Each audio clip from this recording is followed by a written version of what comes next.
Créer une application est toujours le rêve de beaucoup de gens. Bien que ce soit le rêve de beaucoup de gens, mais beaucoup de gens ne sont jamais arrivés. Et cette recherche m'a poussé de faire l'informatique. Enfin, je suis allé faire l'informatique de gestion pour mes 3 ans, juste pour apprendre à coder. Finalement, il y a deux manières de concevoir l'application.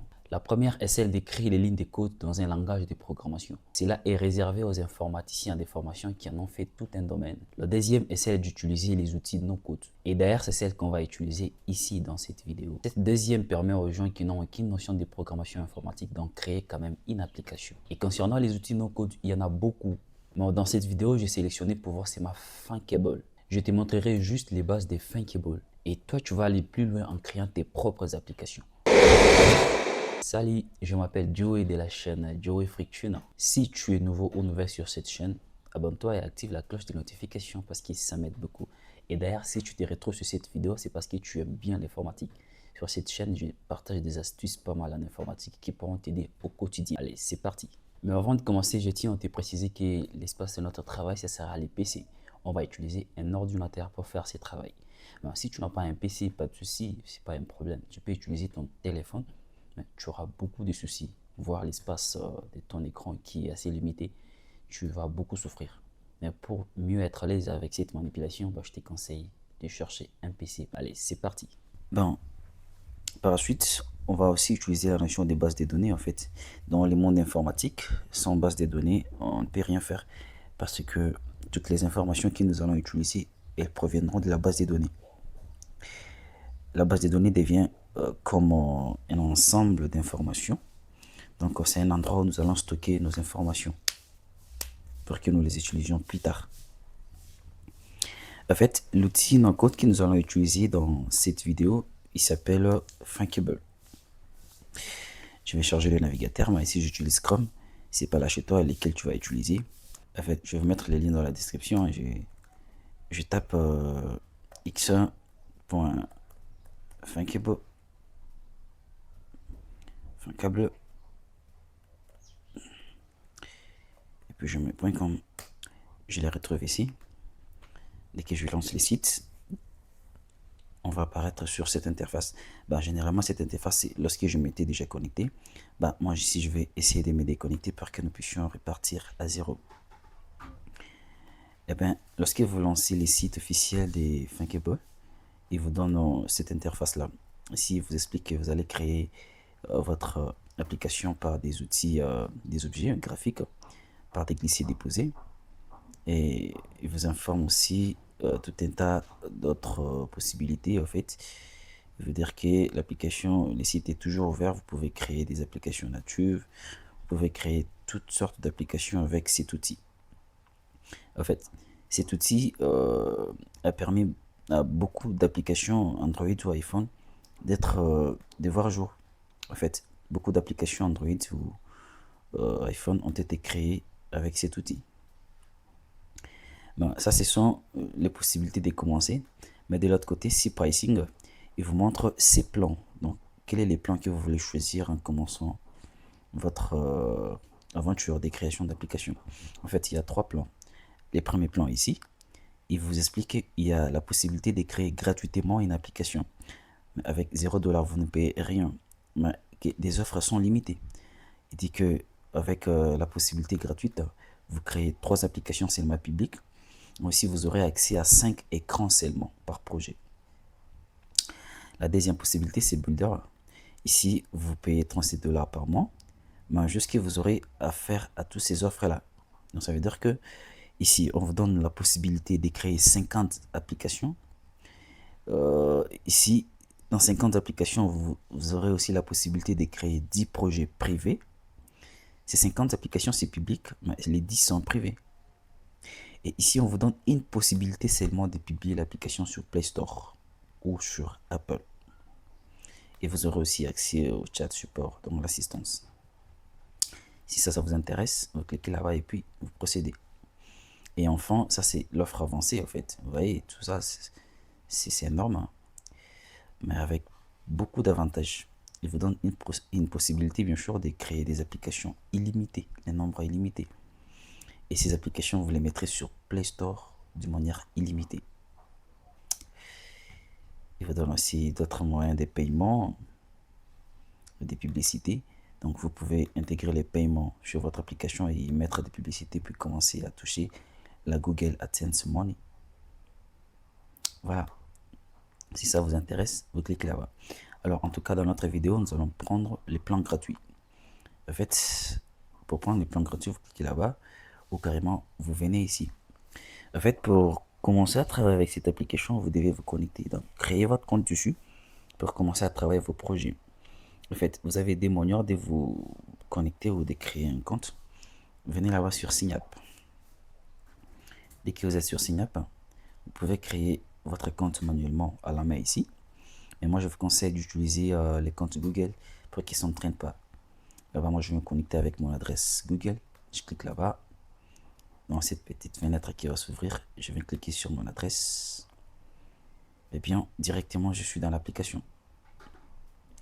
Alors, si tu n'as pas une adresse mail, ça sera compliqué de te connecter parce que l'application demande que vous vous connectiez avec l'adresse mail. Et bien, dès qu'on arrive sur cette interface, vous pouvez voir là-bas, c'est la suite de vos projets. Vos projets sont ici. Ici, ce sont les écrans qui ont été enregistrés. On va voir ça plus tard. Ici, c'est la data source ou la base des données. On va en parler. Et bien, pour créer un nouveau projet, vous venez cliquer ici, Create New Project. Vous cliquez là-bas. Vous devez donner le nom à votre projet. Alors, ce projet, nous allons l'appeler Freetune. Et l'organisation reste toujours My Workspace. Catégorie d'application, est-ce que c'est une application business, éducative, développement des outils? Est-ce que c'est une application finance? Est-ce que c'est un jeu? Etc. Donc, à vous de choisir l'un de ces trucs là-bas. Moi, je prends ça. Alors, l'application, c'est public ou privé? L'application est publique. Et après cela, bon voilà, vous laissez cette case cochée. Et puis, vous cliquez sur le bouton Create. Vous allez patienter, on vous donne l'interface de création. Et bien, voici l'interface de création. Comme vous pouvez voir déjà, les petits téléphones s'y affichés là-bas. On va procéder par les glissements déposés. En fait, ça, c'est l'écran numéro 1, screen 1. On peut l'appeler ici directement écran 1. Bon, l'écran 1 est de l'autre côté. Alors, je vous présente rapidement l'interface ici. Bon, d'abord, à la gauche, vous avez les outils de design. Dans un premier temps, il y a des parties dans cette application. La première partie, c'est les designs. Donc, c'est tout ce qui s'intéresse au graphique, tout ce qui sera visible ici, les boutons, les images, les champs, etc. Et deuxième partie, c'est la partie bloc. Ici, on va se familiariser un tout petit peu avec la programmation. On va mettre des briques, des programmations ici. On ne va pas programmer avec les codes, mais juste qu'on va programmer avec les briques. Avec cette programmation par briques, ça ressemble à la programmation traditionnelle, naturelle. C'est juste la même manière de procéder, mais ici, c'est visuel. Eh bien, rentrons dans les outils design. Vous avez tous les outils sont là-bas pour les designs. Je vais les présenter ici. Après, vous avez une data. Data, c'est la base de données. C'est ici qu'on va créer notre base de données. Je l'ai dit au début dans l'introduction. Ici, vous avez aussi droit aux assets. Et ici aussi, Cloud Variables, le réglage plus tard. Ben, je vous présente les outils des designs. Pour les outils des designs, vous avez pas mal de choses. Là-bas, cette partie est réservée aux outils ou aux objets que vous allez déposer sur l'application, les images, les textes, etc. Ils viendront s'afficher ici. Après cette partie, ici en bas, Add Component. Ce sont les composants que vous allez devoir importer dans les projets. Ici, on n'en parle pas maintenant. Après, vous avez les outils des designs, les outils basiques. Vous avez les boutons, d'accord? Vous avez les boutons, vous avez les labels, vous avez les rich text, vous avez les images, text input, groupe, etc. Layout, data, ça c'est pour les données. Vous avez simple list, data viewer list. Input, ce sont les informations d'entrée ou des objets d'entrée. Vous avez les switch, slider, checkbox, data input, etc. Nous allons voir comment utiliser tous ces outils ici. Alors là au milieu, c'est la partie principale où vous allez déposer vos objets sur votre petit téléphone qui est là-bas, sur votre écran du téléphone. On va prendre les objets ici, on les dépose là. Et bah ici à droite, ce sont les paramètres des designs. La taille de l'objet, sa couleur, sa forme, la police, etc. Mais en haut là-bas, ici vous avez la possibilité de revoir l'historique. Ici vous allez compiler pour faire les runs sur ordinateur. Ici c'est sur PC, ici c'est sur ordinateur, ici c'est sur téléphone. Et là-bas c'est pour publier votre application. Donc la télécharger, puis la mettre sur votre téléphone. Ici vous avez une possibilité de la partager. Là-bas c'est le nom du projet, bien sûr. Notre projet c'est Frictune. Si on ne voulait pas de ces projets, vous pouvez les supprimer directement de l'autre côté. Eh bien, alors que vous avez compris l'interface de cette application, de ces sites web, commençons maintenant à créer l'application ici. Commençons par les objets graphiques. Utilisons les outils de design qui sont ici de ces côtés. Alors, premièrement, nous allons utiliser l'image. Nous mettrons image. Tu fais un glisser-déposer. Tu cliques, tu restes cliqué longtemps là. Et puis tu déposes ton objet là-bas. Alors, tu mets l'image ici. Nous allons mettre notre image là-bas. Et après, je vais chercher une image sur mon ordinateur. Alors, je viens cliquer là-bas. Je sélectionne mon fichier image à uploader. Je viens dans mes dossiers ici. Je cherche une image que j'ai déjà prêtée. Bien sûr. Bah, j'entre là-bas. Et je viens prendre cette image ici. Je vais l'ouvrir. Alors, l'image prend un peu du temps pour se charger. Voilà. Enfin, l'image est là. Je vais redimensionner l'image. Lui donner une taille assez bien sympathique. Bien, après l'image, je vais écrire les noms de l'application. Pour écrire un texte, vous venez prendre ça, ça s'appelle les labels. Vous le déposez là-bas. Alors, il sera ici. Pour le renommer, vous venez ici, vous effacez ça. Nous, on va écrire Frictune. On va écrire Frictune.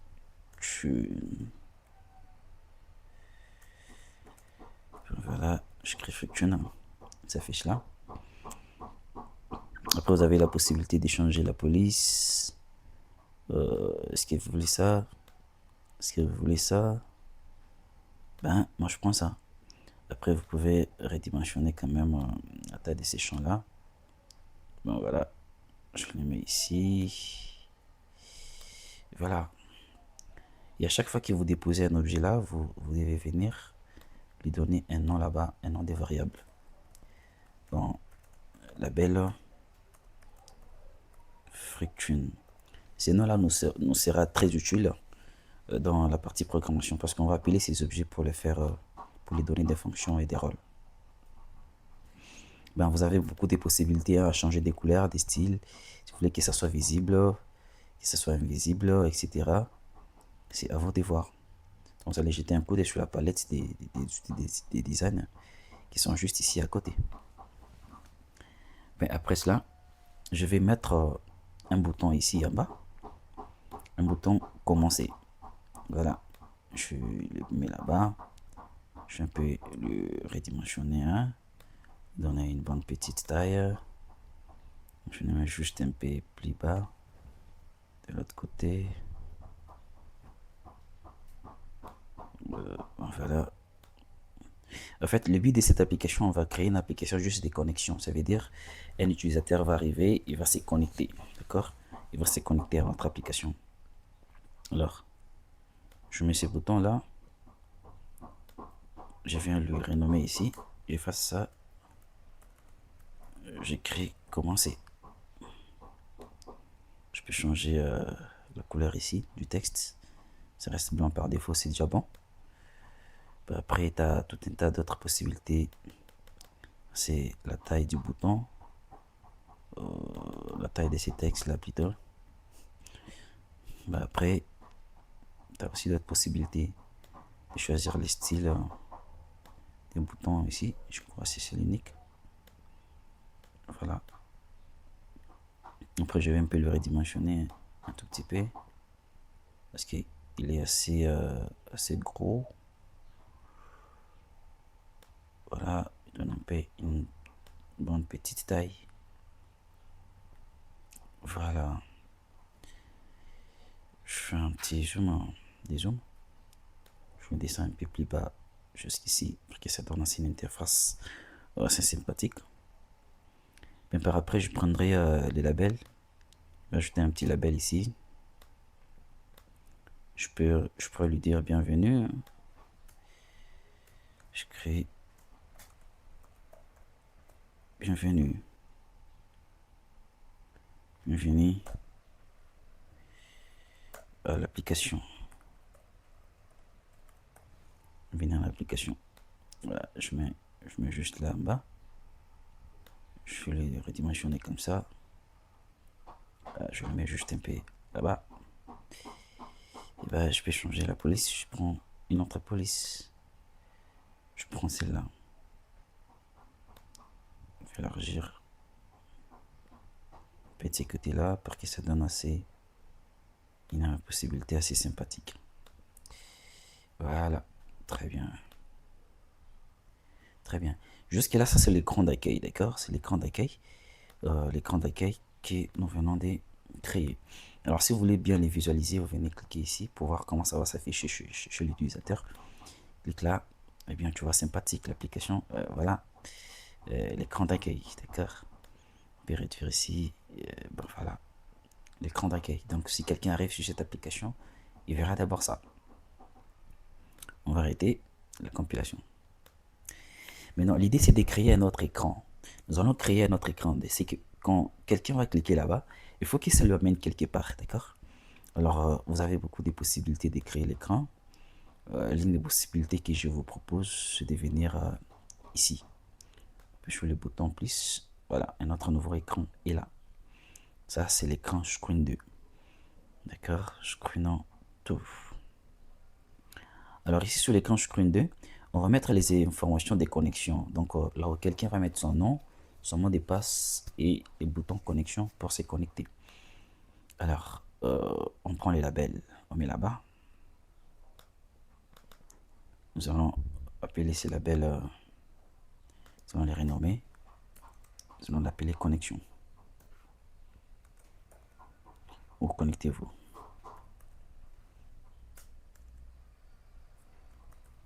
Connexion, c'est mieux. Les labels, on va redimensionner. On les met juste ici. On peut prendre la police. On prend cette bande police. On augmente un peu la taille.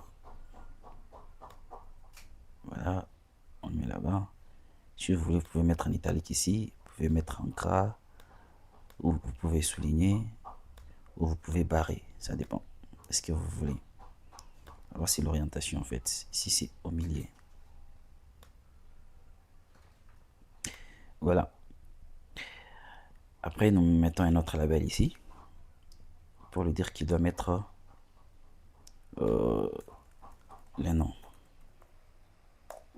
Nom d'utilisateur. Nom d'utilisateur sera là-bas. Voilà, le nom d'utilisateur est ici. Voilà. On va mettre un champ pour lui permettre à écrire son nom. Les champs, ça s'appelle text input. Il est là. On le pose ici.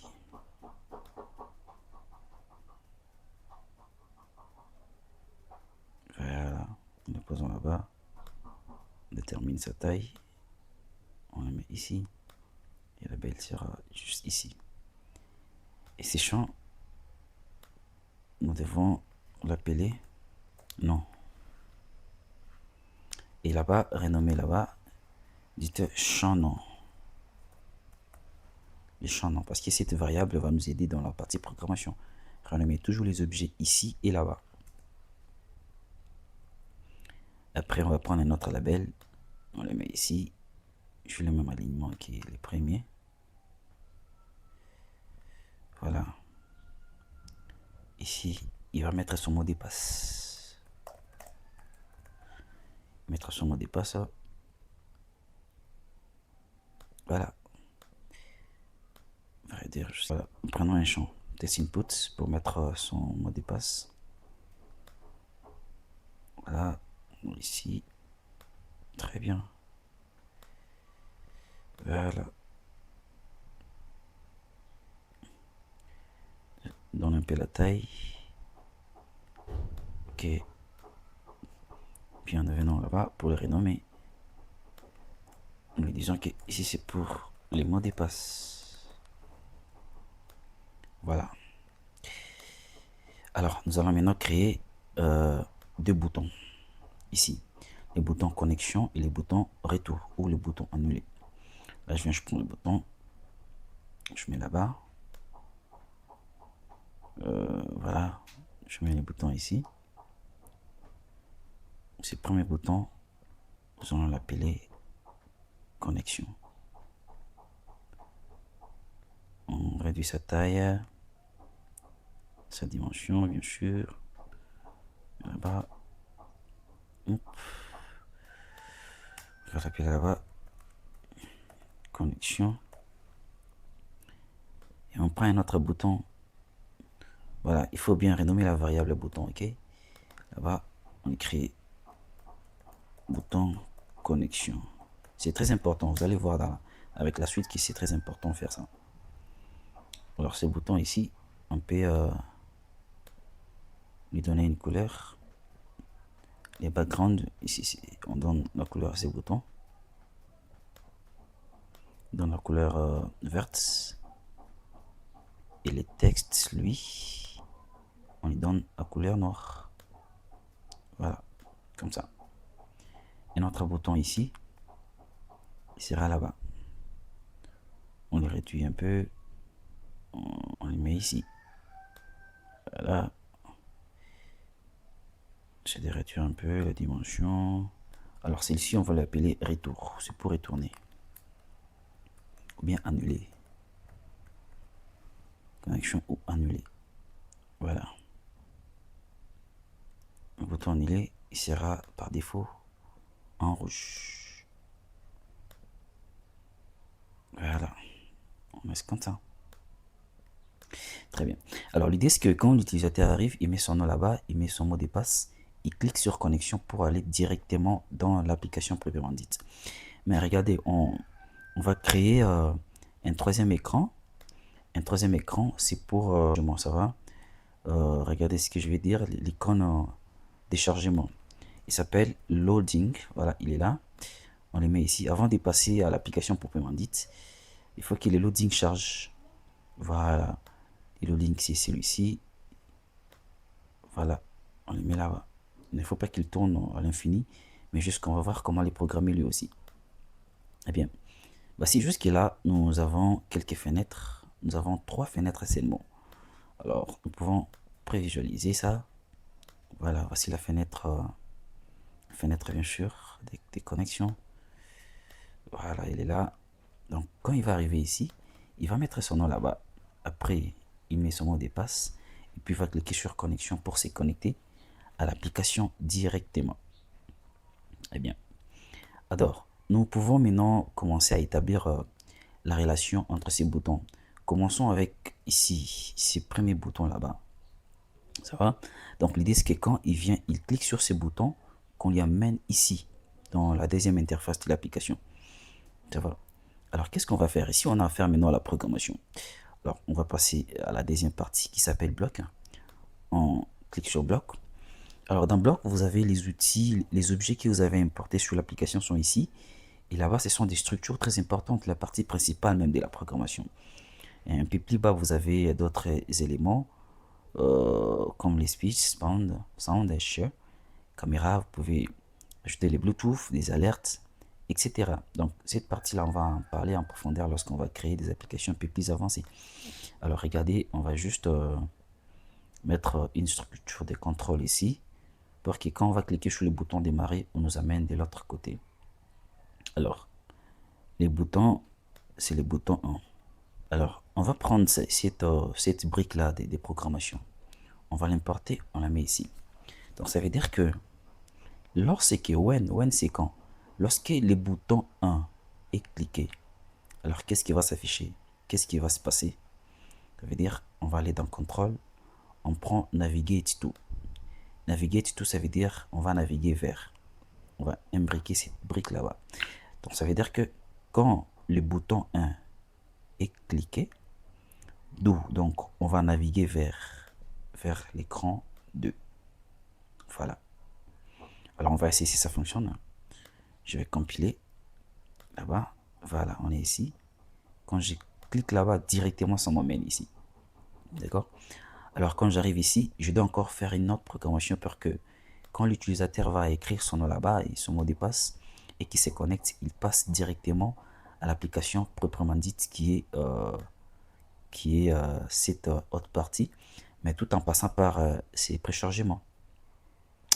Eh bien, j'évite que la vidéo soit trop longue. Là, on a déjà consommé presque beaucoup de minutes. Eh bien, rendez-vous dans la deuxième vidéo. La deuxième vidéo, nous allons maintenant essayer de programmer nos outils. D'accord? Nous allons programmer nos outils que nous avons déjà mis ici. Donc, on va faire fonctionner ces champs-là et ces boutons qui sont là-bas. Et on va passer à d'autres écrans de l'application. Alors, pour l'instant, on termine cette première partie par ici.